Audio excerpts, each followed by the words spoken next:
Gold trusted gold buyers మీరు తాకట్టు పెట్టిన బంగారాన్ని విడిపించి మీతో పాటు దాదాపుగా వచ్చిన వాళ్ళే కదా సుత్తి వీరభద్రరావు గారు సుత్తివేలు. అవునండి. మీతో పాటు దాదాపు వెళ్ళినప్పటికీ సుత్తి వీరభద్రరావు వేలు బాగా సెటిల్ అయిపోయారు. బాగా ఫైల్లో ఉన్నారండి. మీరు వెనకట్లో వచ్చారనుకోండి కొంత లేట్గా, బట్ మీరు వాళ్ళ ప్లేస్ ఆక్యుపై చేశారా? నేను అంటే ఆక్యుపై చేశారా అది కాదు కానండి, మొత్తాన్ని వచ్చిన తర్వాత కొంచెం వీరభద్రరావు కొంచెం ఎఫెక్ట్ ఇచ్చింది. వేషాలు ముఖ్యంగా జంజాల్ గారి వేషం, ఆ వేషాలు వల్ల పడేటప్పటికీ కొంచెం అదేనండి మీరు అన్నట్టుగా మీ నోటి మాట రకరకాలుగా మనం కామెడీ వెళ్ళని అసలు మీరు చెయ్యని క్యారెక్టర్ ఉందండి.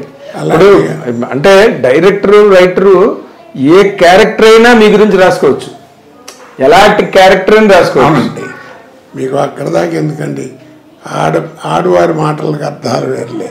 ఎస్, మంచి వెంకటేష్ చేసిన సినిమా అసలు ఎంత మా అబ్బాయి ఆ సినిమా చేసి వచ్చిన రోజున వాడితో కూడా అన్నాను, రే నీతో మాట్లాడినట్టు ఉంది ఆ సినిమా అంతా అన్నది నా వేషం అని. కొడుకుని ఆకలిస్తుంటాను. అవును చెప్తున్నా, దానిలో డైలాగ్ ఉంది కదా, నేనంటే నీకు అంత ఇష్టం ఏంట్రా పోయే ముందు డైలాగు, అది చాలా చాలా గొప్పగా ఉంటుంది ఆ సీన్. అవునండి. డైరెక్టర్ మహానుభావుడు, కుర్రాడు. అవునండి, అవును చెప్తున్నానండి. అవన్నీ ఎన్ని రకాలు, ఒకట రెండా, అదే అసలు ఎన్ని వేరియేషన్స్ దాంట్లోని.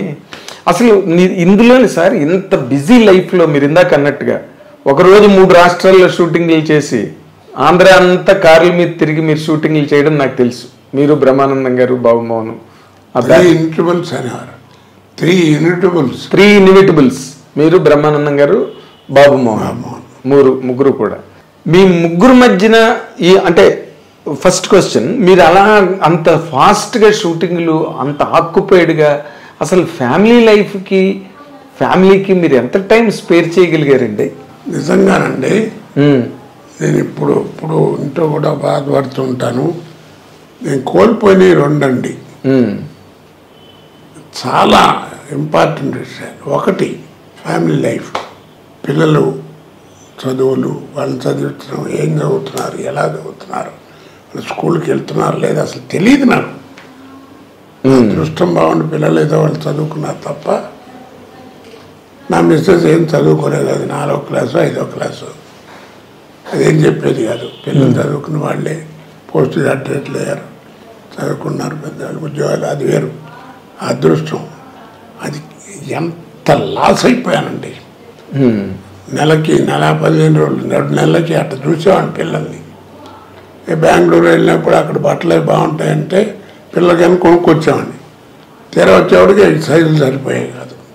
2 నెలలు ఆడపిల్లలు మరీ పెరుగుతారు. ఏడుపు వచ్చేది నాకు. ఆ రోజుల్లో 2000 పెట్టి కొనుక్కురావటం అంటే మాటల. అలాగా అదొకటి, అది మెయిన్ అండి. ఇప్పుడు ఏడుస్తున్నాను, ఎవ్వరు ఉండరు. మనవాళ్ళు 2 పడిపోయాడు. మనవాళ్ళు చాలా బాగా చదువుతారన్న మనవాళ్ళు. అదే నేను ఎప్పుడు అనుకుంటుంటాను సార్, ఏంటంటే మీరు చిన్నతనం అంతా వాళ్ళని చూడలేదు. మీరు స్టేబుల్గా స్టడీగా ఇంటి దగ్గర ఉండే టైంకు వాళ్ళు లేరు. ఇప్పుడు వాడు చూడండి, పొద్దున్న ఒకడు 6:30కి పోతాడు, ఇంకోటి 7:30 8కి వెళ్ళిపోయాడు. మళ్ళీ సాయంకాలం ఎప్పుడో వస్తారు. వాడు ఇంజనీరింగ్ పెద్దవాడు. అంటే వాడి మెరిట్లో యూనివర్సిటీ వాళ్ళే ఇచ్చారు, ఉస్మానియా యూనివర్సిటీ వాళ్ళు ఇంజనీరింగ్. ఓకే, 3rd ఇయర్ ఇప్పుడు 4th ఇయర్కి వస్తాడు. 2వ వాడేమో ఇంటర్మీడియట్ 2nd ఇయర్. వాడు మోస్ట్ బ్రిలియంట్స్ 2. అదేలేండి. మీరు అంటే నార్మల్